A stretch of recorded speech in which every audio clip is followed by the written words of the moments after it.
मला आवडलं.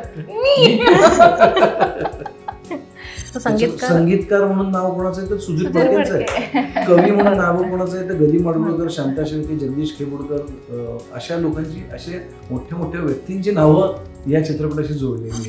जाईचा कुंज तोच तीच गंध मोहिनी, एकांती मज समीप तीच तूही कामिनी, तीच तूही कामिनी.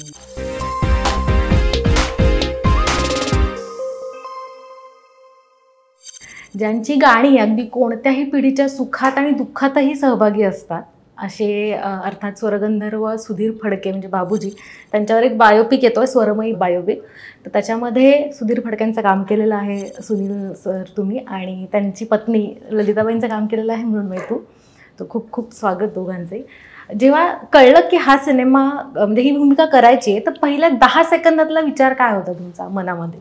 माझा हो, पहिला तेवढा एकच शब्द आला. आणि माझा मी. मला आवडलं. ती भूमिका अभ्यास केल्यानंतर की असं कुठला कंगोरा तुम्हाला जाणवला की अरे हे आतापर्यंत पुढे आलेलं नाहीये, किंवा तो कुठला महत्वाचा वाटला सगळ्यात जास्त तुम्हाला भावलेला? खूप आहेत तसे, म्हणजे त्यांचं देशप्रेम असेल हे माहीत होतं, पण त्या देशप्रेमासाठी त्यांनी जो सशस्त्र लढ्यामध्ये सहभाग त्यांचा होता तो माझ्यासाठी नवीन होता बऱ्यापैकी. त्याच्यानंतर संघाच्या बाबतीतले सशस्त्र लढा होता त्यांचा, सशस्त्र लढा त्यांनी, आणि ते त्याच्यात काय म्हणतात त्याला की त्यांनी तो त्याचं नेतृत्व केलं. म्हणजे बाबासाहेब पुरंदरे, बिंदुमाधव जोशी, स्वतः बाबूजी, ललिताताई फडके या सगळेजण त्याच्यामध्ये सहभागी होते आणि ते दादरा नगर हवेलीला गेले होते. आणि अक्षरशः म्हणजे म्हणतात ना की पोलिसांच्या नजरा चुकवून वगैरे असं सगळं, म्हणजे तो प्रसंग आम्ही आत्ता सांगणार नाही, असं येतोय पण आम्ही तो थांबवतोय. त्याचं कारण तो तुम्ही चित्रपटामध्ये पहा. आणि त्या सशस्त्र लढ्यात ते सामील झाले होते. गोवा मुक्ती संग्रामात सुद्धा त्यांचा खूप मोठा हात होता. त्यामुळे ह्या सगळ्या गोष्टी बाबूजींच्या आयुष्यात खूप महत्त्वाच्या होत्या आणि त्यांनी त्या तितक्याच निष्ठेनं केल्याही होत्या. त्यामुळे ह्या सगळ्या हे कंगोरे मला वाटतं खूप महत्त्वाचे होते. जेव्हा ललिताबाईंचं काम करायचं होतं तेव्हा म्हणजे बाबूजींचे मुलाखती आहेत किंवा ते डॉक्युमेंट्स आहेत बऱ्यापैकी, तर ललिताबाईंचं म्हणजे ते त्या सगळ्या गोष्टी तू कशा मिळवल्या, मला कसा गेल्या? एक आमच्या बाबतीमध्ये त्या गायिकाही होत्या ना. हो, त्या खूप मोठ्या गायिका होत्या. लग्नानंतर त्यांनी गाणं थांबवलं, म्हणजे त्यांना इच्छा नव्हती गाण्याची. हा त्यांचा सर्वस्वी त्यांचा निर्णय होता की पुढे आपण गाणं नाही परस्यू करायचं म्हणून. पण त्यांच्याबद्दलची आमच्याकडे एक आपण म्हणतो ना की गुगल ला विचारल्यानंतर ते सगळं सांगतात, तसं आमच्याकडे श्रीधरजी होते. त्याहून मोठं आमच्यासाठी गुगल या सिनेमाच्या बाबतीमध्ये दुसरं कोणी असू शकत नाही. तर त्यामुळे त्यांच्याकडून बऱ्याच गोष्टी कळल्या होत्या आणि अत्यंत शांत, अत्यंत मृदू स्वभावाच्या, पण तेवढ्याच कणखर होत्या त्या. तर फोटोज होते त्यांचे ऑब्व्हियसली, त्यामुळे तो एकच फक्त ती गोष्ट आमच्याकडे. डॉक्युमेंटेशन खूप कमी आहे त्यांचं, खूप कमी आहे त्यांचं. जेव्हा म्हणजे बाबूजींनी आपल्याला अनमोल ठेवा दिला म्हणजे गीतरामायण, तर ते पूर्ण झाल्यानंतर बाबूजींना त्याच्याबद्दल काय वाटलं होतं? नाही, अनमोल ठेवा म्हणशील तर बाबूजींनी कुठली गोष्ट अनमोल ठेवा होईल म्हणून केलेली नव्हती. हो अर्थात, पण त्यांना संगीताचं जे एकूण त्यांचं जे काही त्यांनी आपल्यासाठी ठेवून गेलेलं आहे तो सगळाच अनमोल ठेवा असं मला वाटतं. कारण ते संगीत, ते गदिमांबरोबरचं त्यांचं काय म्हणतात त्याला अंडरस्टँडिंग, किंवा त्यांचा जो रॅपो, राजाभाऊ परांजपे आणि हे त्रिकुटांनी केलेलं त्यांचं कार्य, ह्या सगळा आपल्या सगळ्या पुढच्या पिढ्यांसाठी एक अनमोल ठेवा आहे. आणखीन ते त्यांना त्याच्याविषयी काय वाटत होतं तर त्यांना त्याच्याविषयी अतोनात कौतुक होतं आणि त्यांना जीव होता त्यांचा त्याच्यावरती. म्हणूनच जेव्हा सावरकर चित्रपट करायचं ठरवला तेव्हा त्यांनी त्याच्यातून काही मानधन मी घेणार नाही आणि संपूर्णपणे कार्यक्रम जिथे जिथे करेन त्यातून जो पैसा उभा राहील तो मी या चित्रपटात अर्पण करीन, चित्रपटात त्याचा वापर करेन, असं त्यांनी ठरवलं होतं. म्हणजे त्यांचं किती त्या कलाकृतीवरती प्रेम होतं आणि तितकंच प्रेम मराठी रसिकांचं होतं, अजूनही आहे 69 वर्ष झाली तरी. म्हणजे विषय निघाला म्हणून तर त्यांचे सावरकर प्रेम आणि राष्ट्रप्रेम त्याच्याबद्दल काय सांगाल? सावरकर प्रेम तर म्हणजे सर्वश्रुत आहे त्यांचं. आणि स्वातंत्र्यवीर सावरकर ही सुद्धा किती मोठी व्यक्ती होती की बाबूजींसारख्या जे 7-8 वर्षांचे असताना बाबूजींना सावरकर भेटले होते, तेव्हापासून ते त्यांच्यावरती त्यांचं त्या आदराचं स्थान म्हणजे त्यांच्या आयुष्यातलं सावरकर होते. इतकं की जेव्हा त्यांनी असं ठरवलं की मी आता संगीत देणार नाही, त्याच्यानंतर मला फक्त आता आयुष्यात एकच गोष्ट करेन ज्याच्यासाठी मी संपूर्ण वाहून घेणार आहे स्वतःला, ते म्हणजे सावरकरांवरती चित्रपट निर्माण करणार आहे. इतकं त्यांचं प्रेम होतं सावरकरांवरती आणि त्यांच्या एकूणच आयुष्याबद्दल जी त्यांना माहिती होती, जे त्यांचं साहित्यसुद्धा होतं, याच्यावरती सुद्धा इतकं निस्सीम प्रेम होतं बाबूजींचं की ते सगळं जगापुढे यायला हवं या ध्येयानं फक्त त्यांनी तो काय म्हणतात झपाटण्यासारखा तो चित्रपट करण्यासाठी ते काम करत होते. आणि राष्ट्रभक्त देशभक्त तर होतेच ते राष्ट्रीय स्वयंसेवक संघाचे कार्यकर्ते होते. त्यामुळे त्याच्याविषयी काय म्हणजे आता मी तुला जसं सांगितलं की दादरा नगर हवेलीचं मुक्तीसंग्राम असेल, याच्यात सशस्त्र लढा घेण्यासाठी ते स्वतः सहभागी झाले होते. म्हणजे हा एक छोटासा मुद्दा आहे. बाकीच्या अनेक गोष्टी आहेत ज्या तुम्हाला चित्रपटात दिसतीलच. सिनेमामध्ये लेखन खूप महत्त्वाचं असतं. तर म्हणजे हा व्यक्ती तितकीच मोठी आहे, त्यामुळे सिनेमाही हा महत्त्वाचा आहे. त्याचं संहिता लेखन किंवा ते स्क्रिप्ट रायटिंग याच्याबद्दल काय सांगाल तुम्ही? योगेशने खूप अभ्यास करून सगळ्या गोष्टी लिहिल्या आहेत आणि त्याबद्दल त्याचं कौतुक करावं तितकं कमी आहे. अत्यंत सहज आणि खूप धाडसाने त्यांनी खूप वेगवेगळ्या काळांमध्ये उड्या मारलेल्या आहेत. म्हणजे एक सुरुवातीला तुम्हाला कदाचित 80 वर्षांचे बाबूजी दिसत आहेत आणि त्याच्यानंतर लगेचच तरुणपणातले, लगेचच लहानपणातले. त्यामुळे ज्या पद्धतीने त्यांनी स्क्रीन प्लेची मांडणी केली आहे ना, ती निश्चित खेळवून ठेवणारी आहे आणि आम्ही सुद्धा ते पडद्यावरती बघायला खूप खूप उत्सुक होत.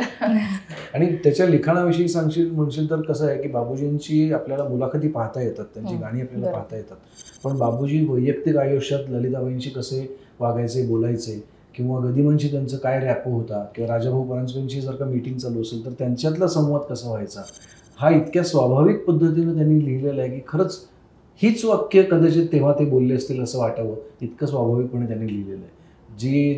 जसे अलंकारिक कदाचित गदिमा बोलत असतील, ते स्वतः कवी असल्यामुळे आणि शब्दप्रभू असल्यामुळे, त्यामुळे त्यांची भाषा तशी होती. राजाभाऊ परांजपेंची त्यांच्या टेक्निकली अत्यंत करेक्ट असलेली भाषा होती. बाबूजींची भाषा वेगळ्या पद्धतीची होती. हे सगळं त्यांनी खूप छान त्याचा अभ्यास करून त्याचा मेळ जमवला. आणखीन खूप सुंदर लेखन केलं आहे.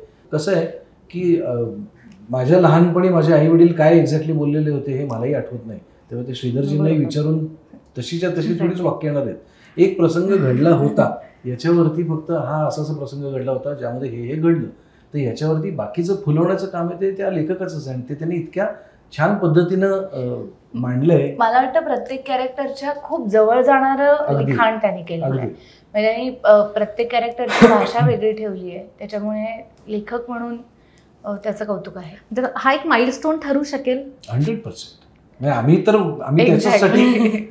त्याच्यासाठी प्रयत्न करतो. तर माइलस्टोन ठरेल की नाही हे काळ ठरवेल.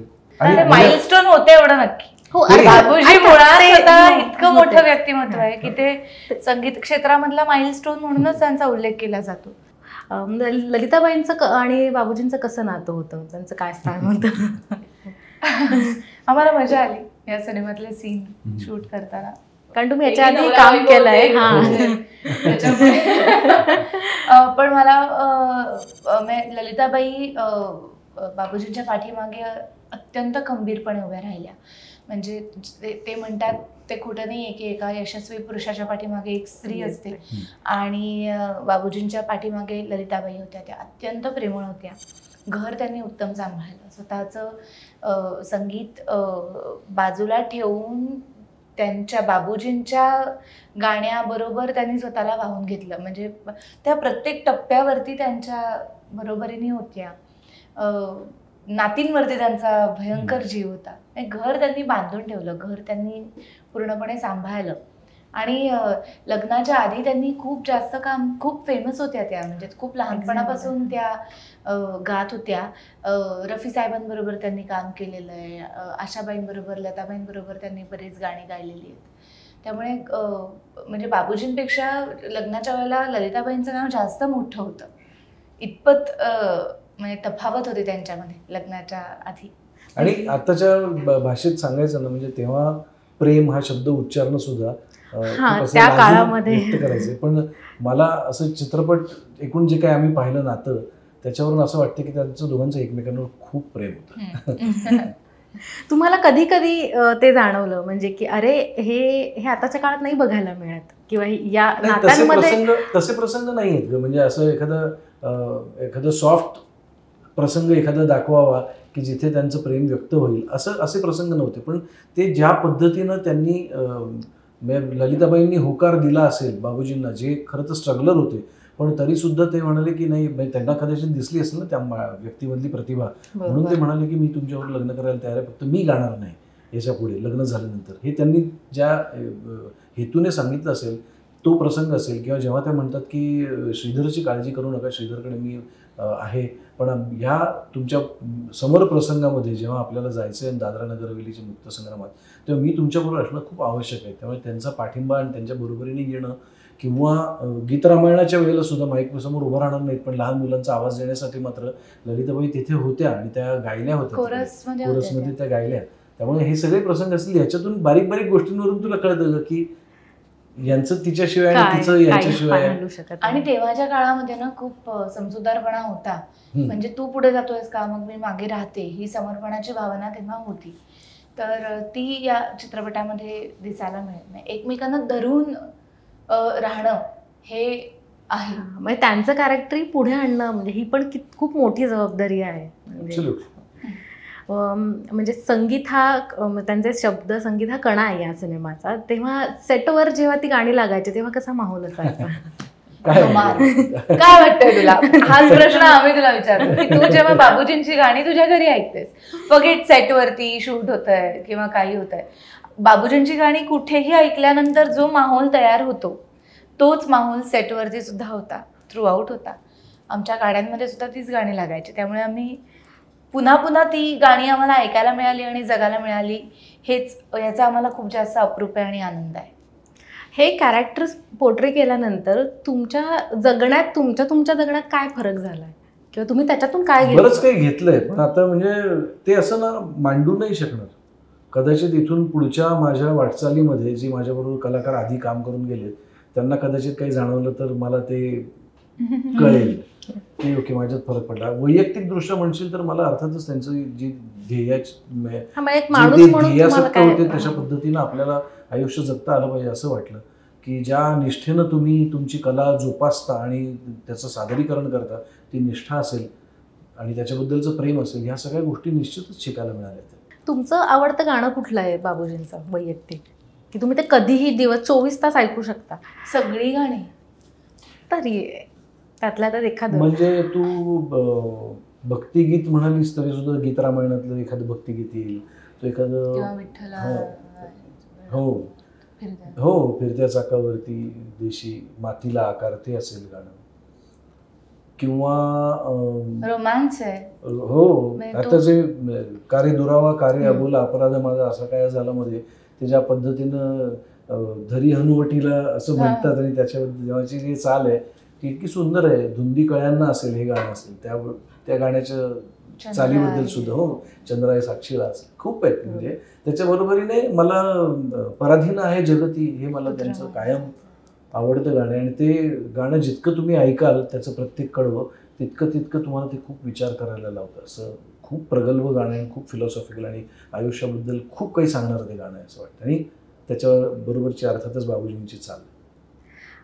या चित्रपटाला संगीताबद्दल काय सांगाल? म्हणजे महत्वाचा कणा आहे बाबूजींचं संगीत, हे आहेच आहे, पण तरी त्याचं तुम्हाला जाणवलेलं वेगळं वैशिष्ट्य काय आहे की जे हे काहीतरी नवीन आहे? लोकांना याच्यामध्ये पण जुनंच आहे छान, पण अजून काहीतरी नवीन हे ऍड होऊन लोकांना बघायला ऐकायला मिळेल. हा, ते मिळणारच आहे. म्हणजे जे पूर्वीच्या रेकॉर्डिंग्समध्ये स्टिरिओ मोनो किंवा एका स्पीकरवर 2 स्पीकरवरती ऐकता यायचं, तशा पद्धतीनं रेकॉर्डही व्हायचं, ते आताच्या काळात या चित्रपटातून 5.1 मध्ये ऐकू येण्यासाठी जे काही टेक्निकल त्याच्यात अपग्रेडेशन होऊ शकतं झालेले आहेत, तर ते सगळं या चित्रपटातून करता येणार आहे. केलेलं आहे योगेश देशपांडे आणि श्रीधर फडके यांनी. आणि म्हणून ती गाणी तुम्हाला निश्चितच अशी भरलेली अख्ख्या थिएटरमध्ये ऐकू येणार आहेत. ते संगीत परत त्यांनी वरती ओव्हरले करून खूप काय काय केलेलं आहे प्रक्रिया त्याच्यावरती. आणि बाबूजींचा आवाज तसाच ठेवला आहे, त्यामुळे मजा येणार आहे ती गाणी ऐकताना. आणि संगीताविषयी तू म्हणाल विचारलं की संगीताबद्दल काय म्हणशील चित्रपटाच्या, तर चित्रपटातलं संगीत हे सुधीर फडकेंचं आहे, म्हणजे हा ओरिजिनल आहे. त्यामुळे या चित्रपटात जसं लेखकाचं नाव असतं, दिग्दर्शकाचं नाव असतं, संगीतकार म्हणून नाव कोणाचं आहे तर सुधीर फडकेंचं आहे, कवी म्हणून नाव कोणाचं आहे तर गदी माडगुळकर, शांता शेळके, जगदीश खेबुडकर, अशा लोकांची, अशा मोठ्या मोठ्या व्यक्तींची नावं या चित्रपटाशी जोडलेली आहे. त्यामुळे त्यांचं ओरिजिनल सगळं आहे, त्याच्याविषयी आम्ही काय बोलणार, त्यासाठीच तर हे सगळं करतोय. बरोबर. त्यांचं आयुष्य खडतर होतच, म्हणजे खूप कष्ट वगैरे तर होतेच, पण तरी अशी कुठली सल होती का त्यांना, की म्हणजे जसं की वसंतरावांना जी एक सल होती गायक म्हणून, की एका काळामध्ये त्यांना लोकांनी त्यांना स्वीकारलं नाही आणि जेव्हा त्यांना गायता येऊ शकत नव्हतं तेव्हा लोकांना त्यांची गाणी आवडायला लागली, अशी कुठली सल होती का त्यांना? सल नव्हती, पण मी त्यांच्या मुलाखतीत ऐकलेलं आहे की त्यांना क्लासिकल खूप गाण्याची इच्छा होती, त्यांना क्लासिकल मैफिली करण्याची खूप इच्छा होती, जे त्यांना करता आलं. जे म्हणजे सुगम संगीताकडे सुगम संगीतच करत होते ते कंटिन्युअसली. त्याच्यासाठी वेगळी कारणं असतील. मला वाटतं की शेवटी ते गाण्यासाठी गाणं गात गात अख्खा देशाचं भ्रमण केलंय त्यांनी. एक काळ होता जेव्हा त्यांच्याकडे काही काम नव्हतं आणि सुधीर फडके घडायचे होते. त्याच्या आधी ते अगदी 3-3.5 वर्ष जवळजवळ ते नुसते ट्रेनमधून प्रवास करत करत फिरत होते आणि लोकांसाठी गाणी गात होते आणि पैसे कमवत होते. त्यामुळे त्याच्यानंतर सुद्धा मला वाटतं ते जेव्हा आले तेव्हा इतके ते कमर्शियली व्यस्त होते, त्यांना अजिबात वेळ नसायचा, बाबूजी आणि गदी माडगुळकर दोघंही.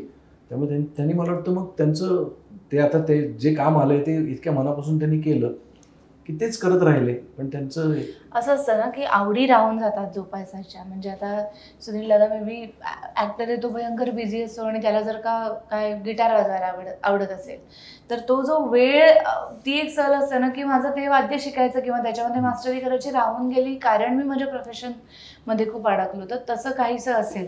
पण तो हे जे प्रश्न आहेत ना ते इतके ते त्या व्यक्तीला विचारण्याचे प्रश्न आहेत. अनफॉर्च्युनेटली बाबूजी आज आपल्यामध्ये नाही आहेत, कारण ती व्यक्तीच त्याचं उत्तर देऊ शकेल की त्या काळामध्ये त्यांनी सुगम संगीत का निवडलं आणि शास्त्रीय संगीत का राहून गेलं. हा, मग तेच म्हणजे व्यक्तिरेखेचा अभ्यास करताना कदाचित लोकांनाच हे प्रश्न पडतात म्हणून. नाही म्हणजे आता हे प्रश्न पडतील लोकांना, पण त्याच्याबरोबर लोकांना हेही माहिती आहे की त्यांच्या आयुष्यातलं त्यांना हे वाटत होतं की मी क्लासिकल गायला पाहिजे. आता लता दीदींनाही वाटायचं असं की मी क्लासिकलची मैफिल करावी, पण ही मोठी माणसं इतकी मोठी असतात की ती त्यांच्या कार्यात अडकलेली असतात, मग्न असतात ती, आणि म्हणून काही गोष्टी राहून जातात. त्याच्याबद्दल सल नसते, पण असं वाटत असते की हे पण करायला पाहिजे होतं, हे करता आलं असतं तर अजून मजा आली असते. गदिमांचं स्थान तर म्हणजे महत्वाचं होतंच त्यांच्या आयुष्यात, तर अशी मैत्री आता बघायला मिळेल? हो, मिळू शकते.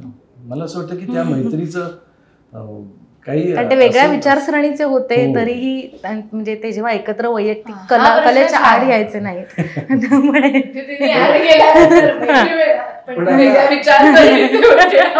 आमच्या वैयक्तिक आयुष्यात सुद्धा आमची अनेक लोकांची अशी मैत्री आहे की ज्यांच्याशी कदाचित आमचे विचार पटत नसतील, पण आमचे ते मित्र आहेत आणि आम्ही त्यांच्याबरोबर काम करतोय आणि करत राहणार. त्यामुळे आहे, पण तितकं प्रगल्भ त्यांच्या इतकं प्रगल्भ आम्ही आहोत की नाही आम्हाला माहित नाही. पण जिथे रिस्पेक्ट असतो ना एकमेकांच्या कामाप्रती, नितांत श्रद्धा, प्रेम असतं, आदर असतो, तेव्हा या गोष्टी आपोआप घडतात. तुम्ही दोघं आहातच, म्हणजे तुम्ही दोघं गाताच, तर बाबूजींचं एक गाणं होऊन जाऊ दे. तोच चंद्रमान भात तीच चैत्र यामिनी, एकांती मज समीप तीच तू ही कामिनी, तीच तू ही कामिनी, तोच चंद्रमान निरवता ती तशीच धुंद तेच चांदणे, छाया निरेखिले चित्र तेच देखणे, जाईचा कुंज तोच तीच गंध मोहिनी, एकांती मज समीप तीच तू ही कामिनी, तीच तू ही कामिनी, तोच चंद्रमान भात. थँक्यू. हेच बाबूजींचे सूर महाराष्ट्राला पुन्हा एकदा व्यापून टाकणारे. तर 1 मे महाराष्ट्र दिनी सर्व स्वरगंधर्व सुधीर फडके हा सिनेमा येतोय. तर खूप खूप थँक्यू, तुम्ही लाईमलाईटमध्ये आलात आणि बोललात. थँक्यू.